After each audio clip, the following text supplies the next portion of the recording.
자, 욥기서 11장 2절에서 6절 같이 한번 합독하시죠. 시작. 말이 많으니 대답이 없겠느냐? 말로 꽉 찬 사람이 의롭게 되겠느냐? 내 거짓말이 사람들을 잠잠케 하겠느냐?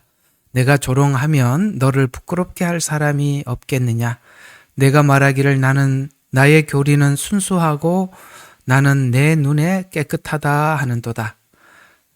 그러나 오 하나님께서 말씀하시고 너를 대적하여 그의 입술을 여시어 지혜의 비밀을 내게 보여주기를 바라나니 그 비밀들은 있는 것의 2배로다. 그러므로 하나님께서는 내게서 내 죄악을 받을 것보다 적게 거두심을 알라.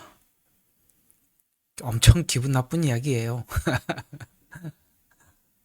어떻게 좀 기분 나쁜 이야기냐면 지금 이제 10장에서 욥이 독백을 한 말들을 친구들이 들었습니다. 지금 이 독백은 앞에 있었던 빌닷의 변론에서 나온 독백들이었는데 이제 이 말을 이제 소발이 받아서 이제 참지 못하고 이제 말을 탁 꺼내놓는 게 너 정말 말이 많구나. 야, 이게 사람들이 의롭지 못한 사람들이 자기 의를 가리기 위해서 말이 많더라. 이게 2절 말씀이고요. 야, 너 지금 거짓말 하는 거다. 그러면서 네가 말하고 있는 교리, 그러니까 네 주장이 순수하고 나는 깨끗하다라고 하지만 야, 하나님께서 정말 비밀을 보여주기를 원하는데 너 지금 네가 잘못한 것에 비하면 하나님께서 예를 들어서 2대를 맞아야 되는데 1대밖에 안 맞은 것밖에 안 들죠. 하나님이 너희한테 그렇게 자비를 베풀어서 훨씬 더 징계가 커야 하는데 하나님이 줄여서 한 거야. 이렇게 얘기를 하고 있습니다. 여러분 누구한테 힘들어서 가서 상담을 하러 갔더니 이 소발처럼 이렇게 얘기를 하면 야, 얼마나 기분 나쁘겠어요. 그죠? 아주 기분 나쁜 이야기를 듣습니다. 왜 그럴 수밖에 없는지 오늘 그걸 좀 생각해 보도록 하겠습니다. 우리는 이 소발 같은 권면을 많이 들었습니다. 그런 사람들은 도대체 하나님에 대해서 어떻게 생각을 하고 살기에 이렇게 힘든 형편에 있는 욥을 보고도 한 번의 위로를 전해주지 못하고 그래도 하나님 앞에서 바른 말을 해준다고 하는 게 이렇게밖에 못하느냐 이거죠. 그래서 오늘은 미리 우리 집사님이 이제 제목을 달라 그래서 드렸어요.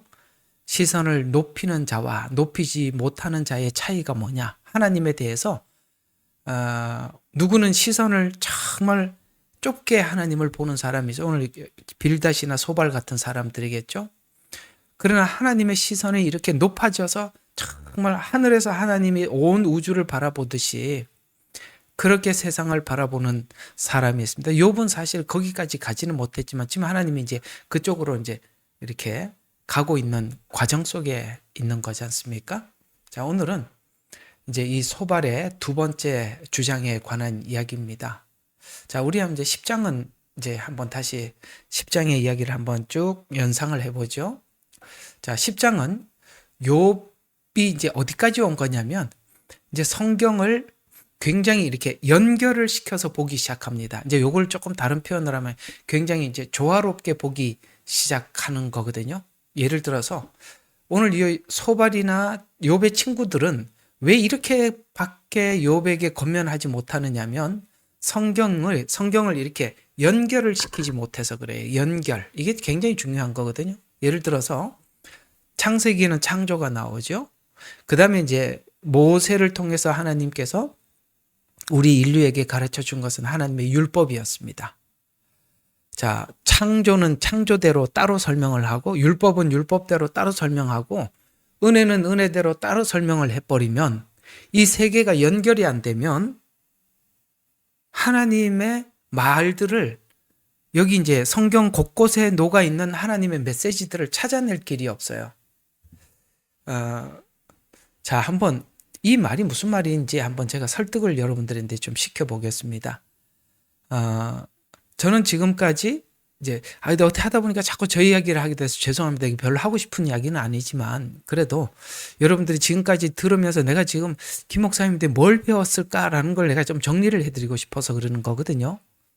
여러분들이 이곳에 와서 함께 말씀을 듣고 배우면서 뭘 느꼈냐면 이게 성경이 따로 끊어진 이야기가 아니고 연결이 됐구나라는 것을 여러분들이 배워서 굉장히 은혜가 됐을 겁니다. 이 율법과 은혜가 이렇게 묶여 있고 연결되어 있고 깊이가 있다니 여기서 좀 놀랐죠. 또 하나는 우리는 이제 사람들이 이렇게 성경을 설명을 하다가 따로 설명을 해요. 창조는 창조는 그 창조만 설명하는 그 단체가 있잖아요, 그죠? 창조 무슨 뭐라 그러더라? 그 대전에 있는 하여튼 그러니까 그분들은 그냥 창조만 이야기를 합니다. 또 누구는 이제 율법만 자꾸 설명을 해. 창조과학회 맞아요. 창조과학회는 창조만 이야기합니다. 그게 이제 율법과 어떻게 돼 있고 뭐 은혜와 어떻게 이제 그 연관이 잘 안 돼요. 또 성경을 율법적인 시각으로 보는 사람은 계속 법으로 설명을 해요. 근데 누구는 이제 은혜로만 보니까 막 뒤죽박죽이에요. 율법이 도대체 왜 있는 거지 막 이렇게 막 뒤죽박죽이 된단 말이에요. 그러니까 무슨 말이냐면 우리가 창조, 율법, 은혜를 끊어서 보는 사람은 있어도 이게 연결이 안 돼요. 아마 여러분들도 그게 연결이 안 돼서 성경에 대해서 굉장히 궁금했을 거예요. 근데 이제 저는 그걸 이제 연결시키는 그런 하나님이 그 은혜를 주셔서 제가 이제 여러분들 이제 설명할 수 있어서 제가 설명을 하는 거거든요. 근데 이게 이제 이렇게 연결이 되는 걸 보고 여러분들이 엄청나게 놀랐을 것입니다. 오늘 이제 욥이 하나님을 알아가는 과정 속에서 친구들은 율법이라는 것만 들고 나오지만 그렇죠? 그것만 가지고 계속 지금 현재 욥에 처해져 있는 상황을 진단하고 그 다음에 답을 주려고 하지만 욥도 원래 그런 사람이었지만 점점 하나님의 인도를 받으면서 하나님이 율법을 주신 것은 뭔가를 만들려고 하는 것이다. 거기에 이제 뭔가를 만들 수 있는 능력이 있다는 것은 뭘로 알게 됐냐면 하나님의 창조의 능력, 전능함. 이해가 가요? 다시 한번 율법을 주신 그 하나님께서 그냥 율법으로 그냥 재판하고 판단하려고 끝내려고 하는 게 아니라 이 율법이라는 걸 가지고 하나님은 전능하신 창조의 능력으로 뭔가를 만들려고 하는 거구나. 그것이 율법과 은혜가 우리에게 충분히 소화가 되고 이해가 되면 우리 자유의지가 새로워진다는, 이게 이제 그 자유의지라는 지점이 하나님이 원하는 목적 지점인데 그걸 율법과 은혜를 통해서 우리 자유의지가 하나님 앞에 매우 질서 있고 그 다음에 아주 규칙적인, 우리가 이게 자유 그러면은 방종이잖아요. 그게 방종으로 가는 게 아니라 굉장히 질서 있는 자유. 그러니까 이걸 하나님이 하려고 하지 않나라고 지금 10장에서 자기 이야기를 했던 거예요. 그랬더니 하는 말이 오늘 금방 11절에 뭐라고 했냐면 네 교리는 4절이죠. 내가 말하기를 나의 교리는 순수하고 내 눈은 깨끗하다. 거짓말하지 마라. 이렇게 이제 해버린 거잖아요. 그래 알 리가 없죠. 그러니까 율법이라는 틀 속에서는 하나님이 뭘 하려고 하는지 알 길이 없다는 거죠. 그러니까 이렇게 말할 수밖에. 그래도 하나님을 향한 어떤 율법적인 뚜렷함은 있으니까 이런 이야기를 듣지를 못하는 거예요. 야, 이거 네가 지금 뭐 새로운 교리를 만든다고 그런 거짓말 하지 마 라고 이렇게 말할 수밖에 없는 것은, 그래도 그것은 또 하나님을 향한 진심이겠죠. 이 소발의 진심이겠죠. 문제는 이 율법적 사고 아래에 있는 사람들은 이 틀을 가지고는 타인의 말을 수용하지 못해요. 왜 그러냐면 하나님께서 율법을 가지고 아까 말씀드린 것처럼 뭔가를 하려고 한다는 거에 대해서 전혀 인식을 할 수가 없습니다. 제가 지금 여러분들에게 이렇게 그냥 설명만 할게요. 설명만 하다 보면 나도 옛날에 그랬었구나도 있을 것이고 내 옆에 있던 어떤 사람이 이런 사람이구나도 있을 것입니다. 이 두 가지가 다 있어요. 이해가 가요? 우리도 그런 사람이었어요. 누구한테 답을 줄 때 딱 소발처럼 꼭 빌닷처럼 엘리바스처럼 이렇게밖에 답을 주지 못했었어요. 그 너머 하나님이 무슨 계획을 우리가 보지도 못했기 때문에 설명해 줄 수도 없었어요. 그러니까 율법이라는 틀 안에서는 하나님이 다 무슨 작업을 하려고 하는 걸 보지를 못한단 말이에요. 그래서 율법적 사고의 틀을 깨는 욥과 율법적 사고의 틀 안에 갇혀 있는 그래서 율법적 사고 틀을 깨는 욥과 율법적 사고 틀 안에 갇힌 자 둘의 사이는 마치 이렇게 우리가 표현하면 좀 이해가 되겠죠. 우리가 새라는 것이 그 새장 안에 틀 안에 갇혀 있는 새와 율법적 사고 안에 갇힌 사람들은 그 틀 안에 갇혀 있다 보니까 그 새장 안에 갇혀 있는 것과 같고, 오늘 지금 욥은 그 새장에서 나와서 하늘을 날아다니는 그러니까 새와 다르게 그렇게 서로가 다른 시각 속에서 하나님을 보고 있는 것입니다. 그래서 어떤 율법적이라는 틀 속에서 하나님을 바라보는 친구들, 그 다음에 그 새장을 벗어나서 이제 하늘에서 하나님을 보는 욥, 이렇게 둘을 우리가 나누어서 생각해 볼 수가 있는데요. 오늘 여기 앞에 욥과 대화했던 빌닷과 소발 그리고 엘리바스는 오랫동안 자기가 알고 있던 하나님에 관한 지식을 내려놓지 못해서 그래서 그 다음을 넘어가지 못하죠. 이들과 같이 인간이 하나님의 광대하심을 모르면 지식과 또 개인이 체험했던 체험 이상을 넘어가지 못합니다. 이들이 긴 시간 관찰을 통해서 경험했던 하나님의 율법적 통치의 견고함, 그러니까 이걸 율법적 통치가 가장 하나님께서 통치하는 가장 견고한 방법이다라고 그렇게 이 사람들은 굳게 믿고 있는 거거든요.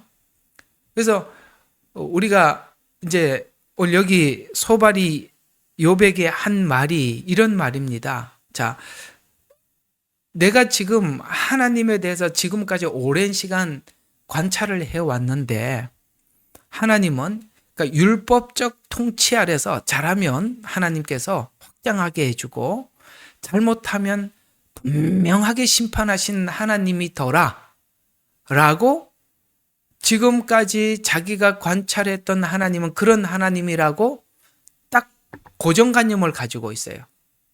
근데 이런 고정관념을 가지고 하나님을 바라보기 시작하면 우리 인간에게 자유를 줘도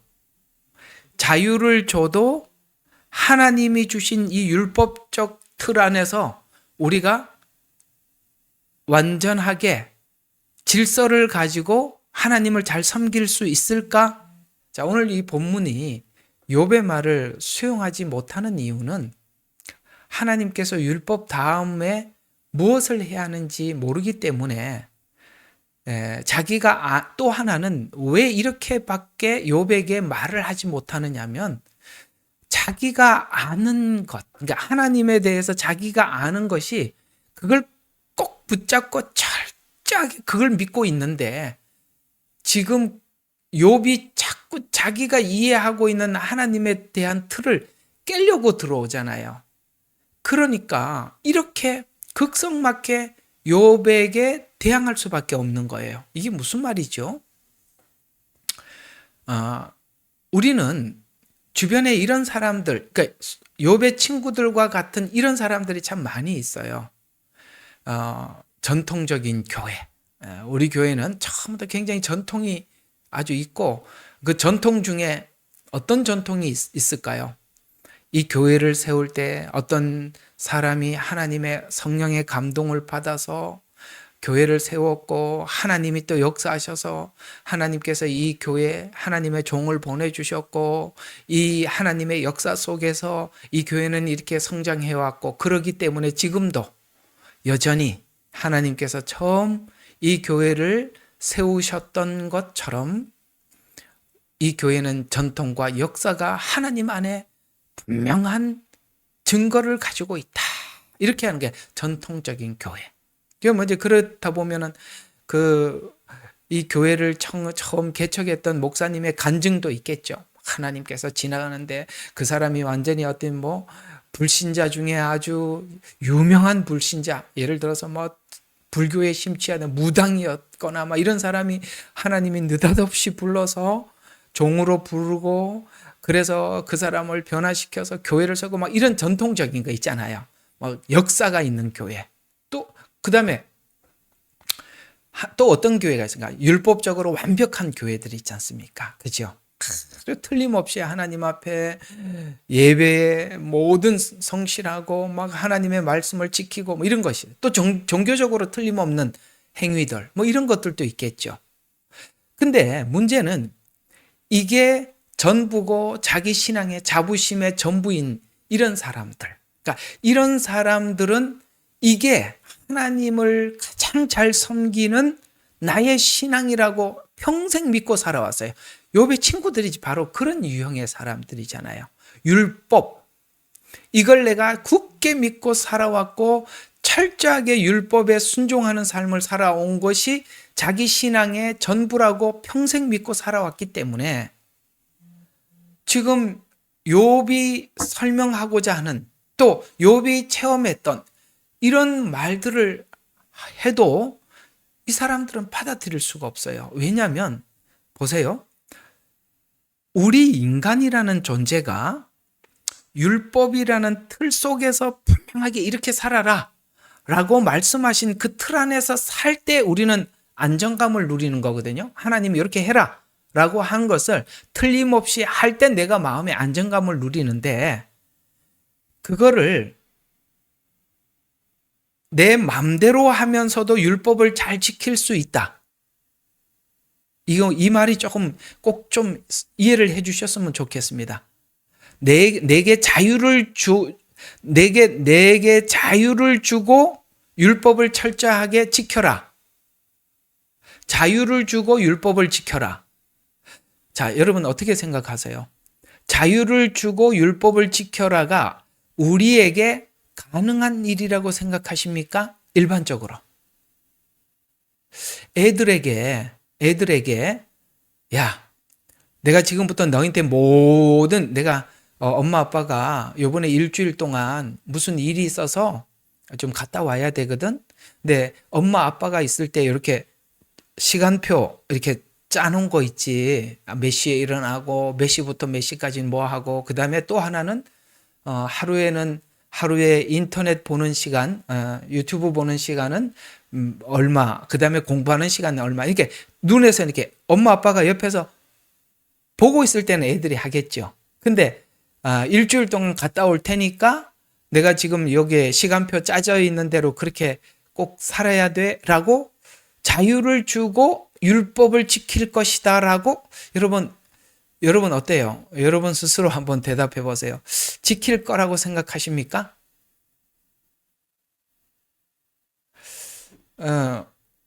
부부간에도 그런 게 있더라고요.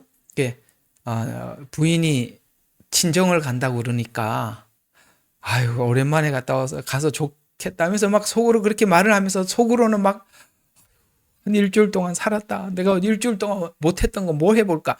이런 생각하더라는 거야. 우리 막내 그 남동생이 이제 아주 이게 노총각이에요. 그래서 어떻게 하다가 이제 결혼 대상자를 만나서 지금 사귀고 있어요. 결혼 대상자 걔가 이제 그 베트남 사람이에요. 그러니까 베트남에 가서 전화를 하면서 뭐라 그러냐면은 내가 없으니까 편하지. 왜냐하면 옆에서 계속 잔소리를 해댔거든요. 근데 이제 전화를 끊고 형 사실 편하다 그러더라고요.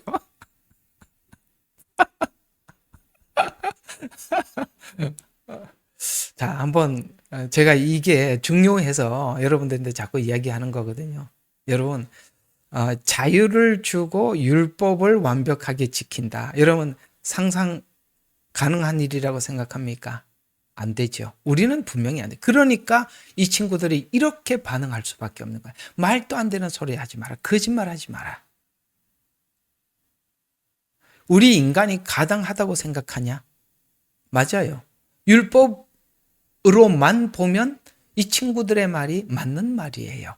그러나 하나님은 율법이라는 이 틀 안에서 은혜를 더딥혀서, 이해가 가요? 우리를 죄의 종에서 자유케 해서, 이게 로마서대로 표현하자면 자유케 해서 사망의 몸에 묶여 있다는 것을 알게 해서 거기서 떼내 주어서 우리가 하나님을 기쁨으로 섬기도록 만들어 놓고 다시 율법을 줬을 때 가능해요? 가능하지 않아요? 가능하죠. 지금 욥은 그런 길로 안내를 받고 있고, 친구들은 오직 율법을 잘 지켜서 하나님 앞에 인정받는 게 전부인데, 지금 욥이 하는 말을 가만히 들어보니까 자기가 굳게 믿고 있었던 이거를 욥이 자꾸 깨고 있으니까 어때요? 이것만이 전부다라고 생각하고 있는 것을 욥이 깨고 있으니까 친구들이 이걸 받아들일 수 있어요, 없어요? 받아들일 수가 없는 거예요. 바로 여러분들이 이런 사람들이 신앙이 좋아 보였지만 대화를 해보면 오늘 소발이나 빌닷이나 엘리바스처럼 이렇게 반응할 수밖에 없는 이유는 그들은 하나님 앞에 그것이 전부이기 때문에 그래요. 그러나 그것이 전부가 아니라는 것은 지금 우리가 하나님의 말씀을 배우면서 알아가고 있잖아요. 바로 이게 이제 욥기가 그걸 알아가는 과정 속에서 우리 안에 어떤 일이 일어나는 것인가를 설명해주고 있는 것을 우리가 지금 안내를 받고 지금 배워가고 있는 거거든요. 그래서 오늘 소발의 말을 들은 욥은 이 소발의 말에 대해서 이렇게 대답을 하고 있습니다. 야, 네가 하는 말 나도 안다. 그건 나도 지금까지 경험을 통해서 만들어졌던 고정관념이다. 그런데 이 고정관념이라는 것이, 자, 이제 문제는 뭐냐면 이렇게 율법의 틀 안에서 만들어진 고정관념, 그러니까 신앙에 아주 놓을 수 없는 이 고정관념이, 자, 잘 들어봐요. 어떤 체험을 거쳐서 고정관념이 되었느냐를 성찰해 보자는 거죠. 이것이 하나님께서 주셨던 은혜 안에서 고착화된 고정관념이냐. 말이 좀 어려운지 모르겠습니다만, 그냥 네가 하나님을 체험해서 만드는 고정관념이냐, 아니면 하나님 입장에서, 하나님 관점에서 만들어내는 고정관념이냐. 자, 다시 한번 또 묻겠습니다. 어려운 이야기니까. 자, 여러분 하나하나 이게 어려운 이야기일수록 천천히 설명을 해라, 이런 말이 있으니까 한번 천천히 설명을 해볼게요. 여러분, 율법적 신앙의 고정관념은 내가 만들어낸 거예요? 아니면 하나님이 누군지 다 알고 만든 거예요? 이거 목사님 뻔한 질문을 하십니까? 맞아요. 여러분들이 지금 생각한 그대로 우리가 만들어낸 거죠. 왜? 우리 인간은 당연히 그럴 수밖에 없죠. 왜냐하면 하나님의 은혜라는 세계의 그 방대함을 절대 알 길이 없어요. 근데 이상하게 이 소발이요, 하나님의 방대함을 지금 하나님의 광대함. 오늘 10장에 있었던 욥의 말을 그대로 빌어 가지고 온다면 하나님의 그 창조의 능력, 쉽게 말해서 그 광대함을 소발이 보고 있는 하나님의 전능함과 욥이 바라보고 있는 하나님의 전능함을, 이 전능함이라는 같은 전능함을 다른 시각에서 본다는 거예요. 그거 한번 볼 필요가 있어요. 우리 7절에서 9절을 보면 이렇게 하나님의 전능함을 소발은 말하고 있습니다. 자, 보세요. 자, 네가 하나님을 찾는다고 해서 하나님을 찾아낼 수 없다. 제가 이제 풀어서 설명을 할게요. 내가 전능하신 분을 완전히 찾아낼 수 있냐? 없다. 그것은 왜 찾을 수 없냐면은 8절에 보니까 그것은 하늘만큼 높고 내가 무엇을 하겠으며 지옥보다 깊은데, 야, 네가 어떻게 하나님을 알 수 있겠냐? 그리고 그 크기는 땅보다 길고 바다보다 넓다. 야, 네가 그래서 하나님을 안다고 헛소리 하지 마라. 말도 안 돼. 우리는 하나님을 찾을 길이 없어. 그러니 찾으려고 가지 말고 우리가 지금까지 경험했던 거, 그걸 가지고 이렇게 하나님을 잘 섬기면 된다라고 틀을 딱 박아놓자. 그게 율법이다 이 말이에요. 우리가 하나님 세계 속에서 하나님을 체험하지 못하면 우리가 하나님을 각색할 수밖에 없는데, 그 각색하는 게 율법이거든요. 그러니까 지금 하나님은 시선을 높이고 있고, 지금 오늘 소발은 그냥 이 시선에서 멈추자라고 이야기를 하면서, 그러니 지금 일어난 이 고난은 분명히 하나님 너희인데 회개를 촉구하는 거니까 빨리 회개해라. 그러면 하나님께서 모든 걸 해결하고 복 주실 것이다. 그게 이제 13절, 14절 이야기예요. 한번 보시면 내가 내 마음을 준비하여 그를 향하여 손을 편다면, 이건 이제 회개한다는 이야기입니다. 회개하면 죄악이 내 손 안에 있다면 멀리 버려서 사악함이 내 장막에 거하지 못하게 하라. 그래서 회개해서 그 죄를 떠나보내라. 그리고 좀 자유로워라. 그러면 이게 지금 고난에서도 자유롭고 네 마음도 고생을 하지 않을 텐데, 너 그거 말로 그냥 회개하고 나면 끝날 걸 왜 그렇게 그냥 이게 아닌데 그 다음에 뭐가 있는데 왜 이렇게 하냐, 이 단순한 걸 라고 이야기를 하는 이 회개에서 그냥 너 지금 잘못한 게 뭔지 몰라도 하나님 모든 것을 잘못했으니 용서해 주세요 하고 넘어가라 라고 제안하고 있는 친구들, 아니야. 하나님께서 더 깊은 뭔가를 준비하고 나를 이끌고 있어. 그러니 내가 하나님께서 이끄시는 세계 속으로 내가 좀 더 깊이 들어가 보고 싶어 라고 말하고 있는 욥 사이에 간격이 점점 벌어지기 시작하고 있는 것입니다. 여러분, 이 은혜라는 영역이 그런 겁니다. 은혜라는 영역이 그렇듯이 소발이 보고 있는 세계는 절대 은혜의 영역까지 접근하지 못합니다. 쉽게 말해서 이 소발은 신약 속에 등장하고 있는 바리새인들을 이야기하고 있고 율법사들과 같은 시각을 가지고 있는 신앙관이거든요. 이들은 바리새인들의 가르침은 무슨 말을 하고 어떻게 설명을 해도 은혜와 연결을 시킬 수가 없어요. 예를 들어서 율법이 가지고 있는 것이 늘 가르치는 방법들이 도덕, 하나님 앞에 정직하게 사세요, 깨끗하게 사세요, 이 말밖에 못하죠. 또 다른 것들이 있죠. 이게 은혜로 넘어가지 못하는 어떤 영역들, 거기에 갇혀버릴 수 있는 영역들이 있어요. 그게 뭐죠? 도덕, 율법, 그 다음에 개인의 체험, 또 신비, 또 하나는 은사.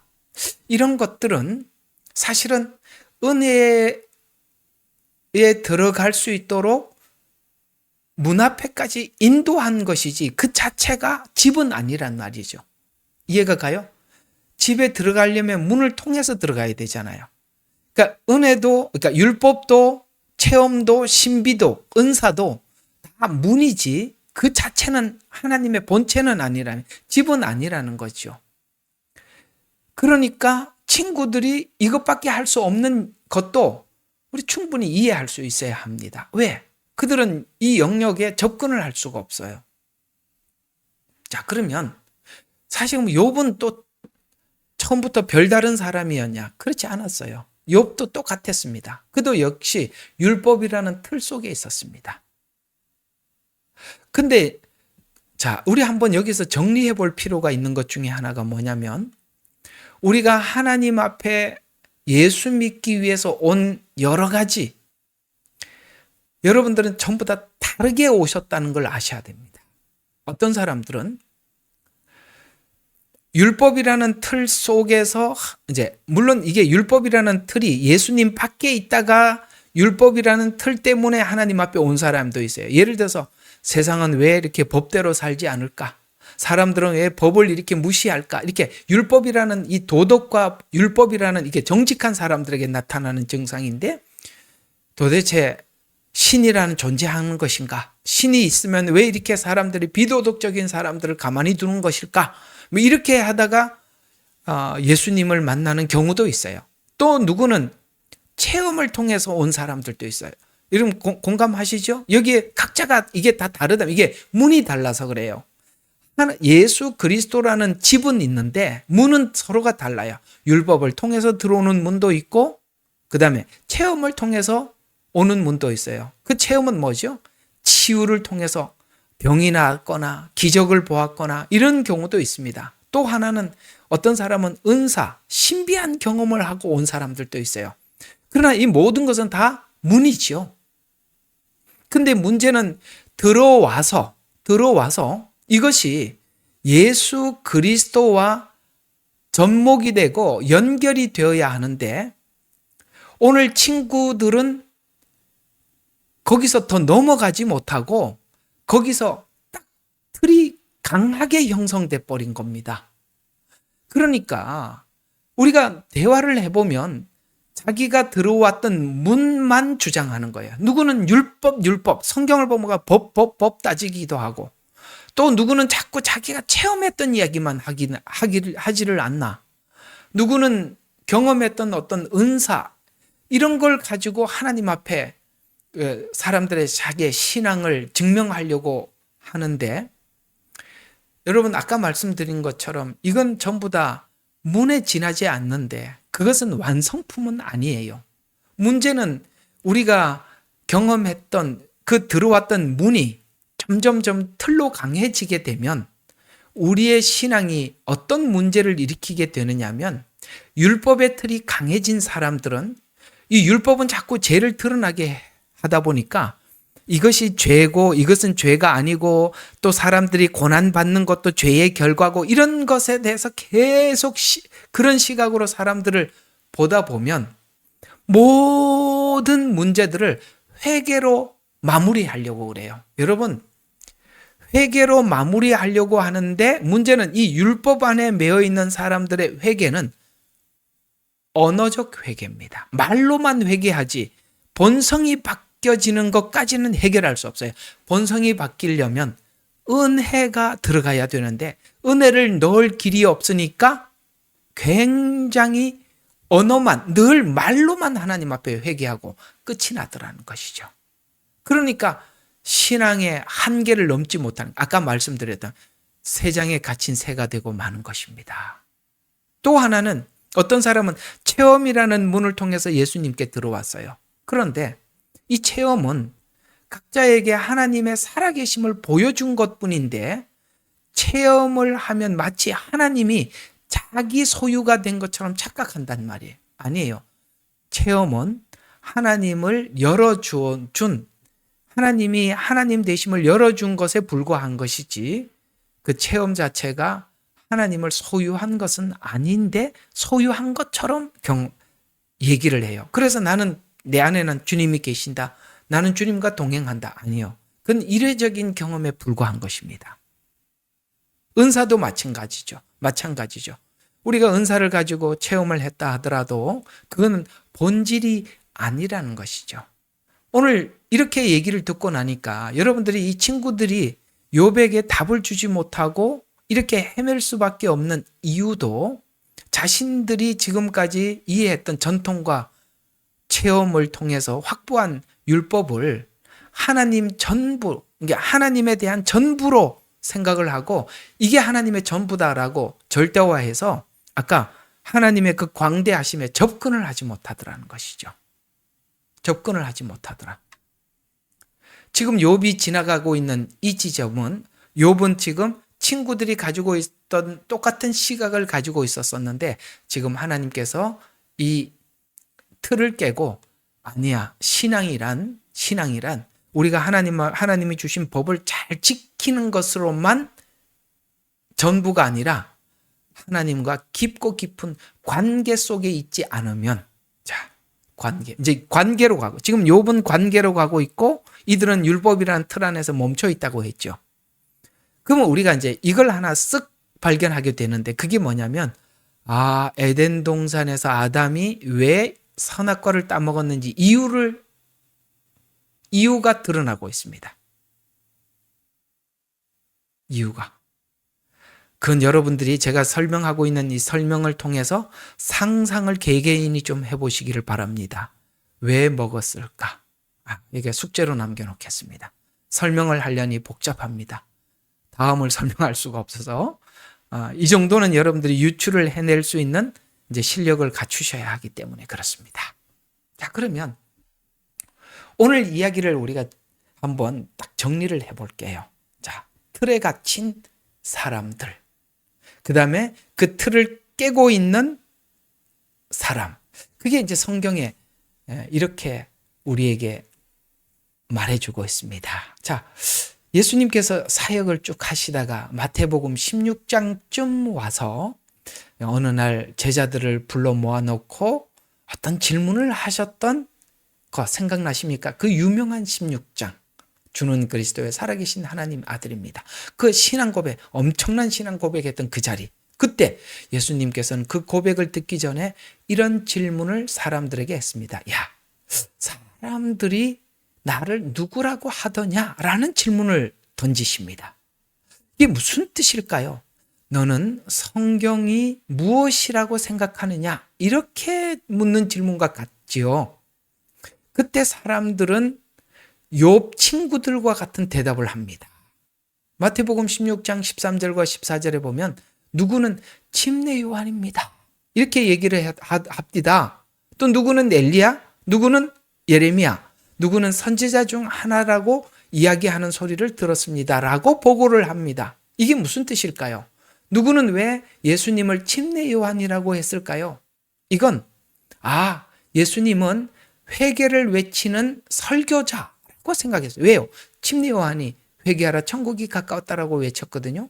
그래서 회개를 외치는 설교자라고 이렇게 이제 이해를 하면 되겠습니다. 또 누구는 예수님이 엘리야라고 이야기를 했어요. 말라기에 약속했던 이 마지막 때 보내줄 그 선지자라고 이야기합디다. 또 누구는 예레미야라고 말을 합디다. 그건 무슨 뜻이 담겨 있느냐면 지금 이렇게 눈물로 호소하고 있지만 사람들에게 거부당하는 핍박받는 선지자 이렇게 말을 하더라. 이런 이야기가 되는 것이고 또 하나는 선지자 중 하나라고 말을 했다는 말은 그저 하나님께서 우리 인류에게 하라는 말을 전해주는 분 이렇게 이야기를 합디다라고 얘기했을 때 예수님은 이들의 대답에 한마디도 대답하지 않았어요. 그리고 베드로가 느닷없이 그 유명한 말을 하지요. 바로 주는 그리스도요 살아계신 하나님의 아들입니다 라고 얼떨결에 말을 했어요. 근데 예수님은 이렇게 대답하십니다. 이것을 알게 한 것은 하나님이시다.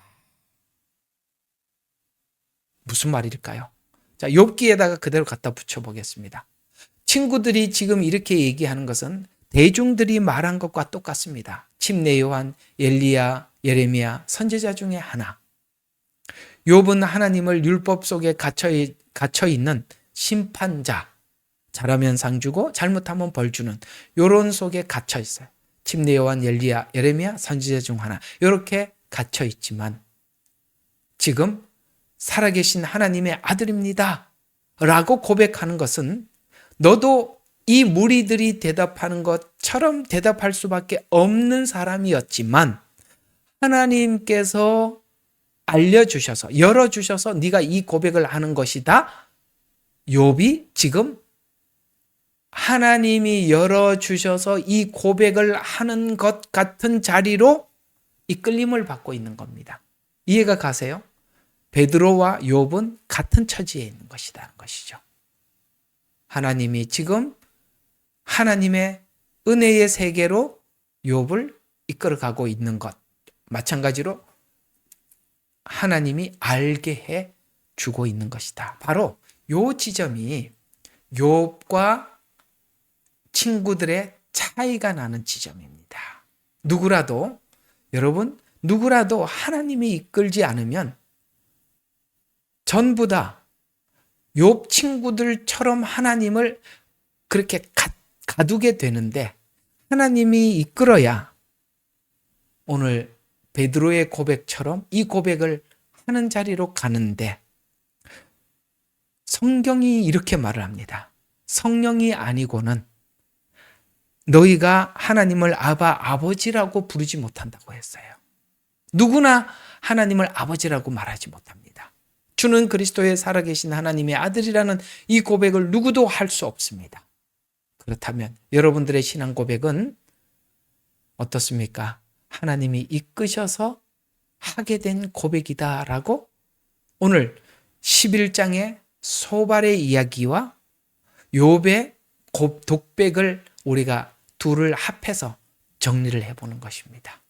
다음 주는 11장을 한 번 더 하는데 뭘 하려고 하느냐면 이 친구들과 같은 틀 안에서 하나님을 보면 지금 회개하라라고 욥에게 말을 하지만 이 회개는 성경이 말하는 회개가 아니라 말로만 떠드는 뭐가 문제인지도 모르는 회개로 끝나버리게 된다는 거예요. 그러면 우리 신앙이 인격화되는 데 실패하는 겁니다. 인격화. 이게 중요하거든요. 인격화라는 율법 안에서는 절대 만들어질 수 없는 겁니다. 오늘 여기까지 여러분들에게 큰 도움이 되셨으면 좋겠습니다. 유튜브 하는 사람들이 꼭 제가 오늘 여러분들에게 한 말이 유익이 되셨다면 좋아요와 구독을 눌러주시기 바랍니다. 라고 이야기를 하는데 좋아요 좀 많이 눌러주세요. 기도하고 마치겠습니다. 재미있게 마칩시다. 하나님, 기가 막힙니다. 그래요. 우리도 친구들과 같이 이렇게 틀에 굳게 갇혀 있을 수밖에 없는 우리들 아니겠습니까? 어느 순간 내가 주를 그리스도라고 말하고 살아계신 하나님이라고 말하는 그 자체가 너무나도 신비롭습니다. 아버지 하나님께서 이끌지 않으면 아무도 죽게 올 수 없고 이 고백을 할 수 없는데 오늘은 이 욥은 하나님 앞에 이렇게 이끌려 이 고백을 하는 자리로 가고 있습니다. 이렇게 우리의 인생을 이끌어 주시니 감사합니다. 더 깊고 넓은 세계로 인도해 주시옵소서. 친구들은 율법이라는 틀 안에 하나님을 딱 가두어 놓고 하나님은 크시니 연구하지 마라. 하지 마라. 우리는 하나님을 알 수 없다. 그저 이렇게 믿는 게 최상이다 라고 더 이상 아무것도 하지 못했지만 욥은 하나님 앞에 이끌리는 바람에 그 광대한 하나님의 세계로 초대받고 있습니다. 우리를 그렇게 이끌어 주시옵소서. 예수님 이름으로 기도합니다. 아멘. 예레미야의 눈물은 시대에 맞는 말씀 선포와 변질되지 않은 순수 복음을 외치고 있습니다. 함께 연결되어 하나님께 예배드리며 이 마지막 때에 하나님께 쓰임받길 원하시는 분은 카카오 채널로 연락 주시면 연락드리도록 하겠습니다. 고정 댓글에 채널 경고와 착제에 대비한 예비 채널과 제2채널 링크를 올렸습니다. 이 채널 또한 구독 부탁드리겠습니다. 감사합니다. 우리는 역사상 가장 중요한 시점을 지나고 있습니다. 하나님께서는 하나님의 일을 하시기 전에 사람을 준비시키셨음을 우리가 알고 있습니다. 하나님 말씀은 마지막 때에 대추수, 대부흥의 때가 있다고 분명히 예언하고 있습니다. 아멘. 하나님의 말씀이 그대로 성취될 것을 믿습니다. 예레미야 눈물은 잠자는 교회와 영혼을 깨우기 위해 노력하고 있습니다. 이 가슴 뛰는 일에 함께 하길 원하시는 분은 카카오 채널로 연락 주시기 바랍니다. 당신은 위대한 하나님의 사람입니다.